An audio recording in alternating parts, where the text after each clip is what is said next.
अस्सलाम वालेकुम गाइस। आज जो मैं आपको वाक़या सुनाऊंगी ना, वो हमारे प्यारे नबी सल्लल्लाहु अलैहि वसल्लम की वलादत से पहले का वाक़या है। हज़रत मोहम्मद मुस्तफ़ा सल्लल्लाहु अलैहि वसल्लम जब अपनी माँ के पेट में थे ना, तो एक दफ़ा आपकी दादी ने आपके दादा को बुलाया और उनसे फरमाया कि क्या आपको मालूम है कि हज़रत आमना से बहुत ही प्यारी खुशबू आती रहती है।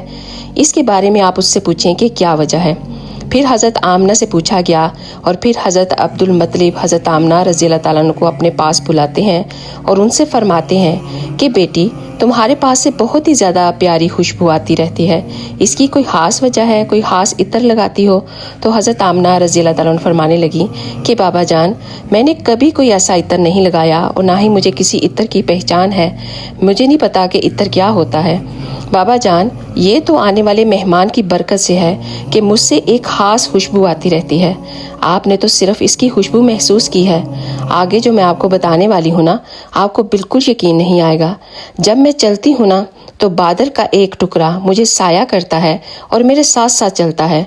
चांद और सूरज मुझे सलाम करते हैं और जब मैं सो जाती हूँ तो ऐसी ऐसी खूबसूरत औरतें जिनके चेहरे रोशन हैं, हूरों की तरह दिखती हैं, वो आती हैं, आकर मुझे हवा देती हैं और मुझे सलाम करती हैं। सुभान अल्लाह, ये है हमारे प्यारे नबी सल्लल्लाहु अलैहि वसल्लम की शान, जो उनके आने से पहले अल्लाह सुब्हान व तआला इस पूरी दुनिया में वो दिखाना चाह रहा था कि देखो मेरे प्यारे नबी इस दुनिया में आ रहे हैं और ये पूरी दुनिया उनके लिए कितनी खुशी का इजहार कर रही है। तो अल्लाह ताला हमें अपने नबी के हुक्म पे चलने की तौफीक अता फरमाए। हम बहुत लकी हैं कि हम अपने प्यारे नबी के उम्मती हैं। अगर आपको ये वीडियो पसंद आई है ना, तो प्लीज़ एक दफ़ा इसको शेयर करना मत भूलिएगा। आप सबका बहुत बहुत शुक्रिया।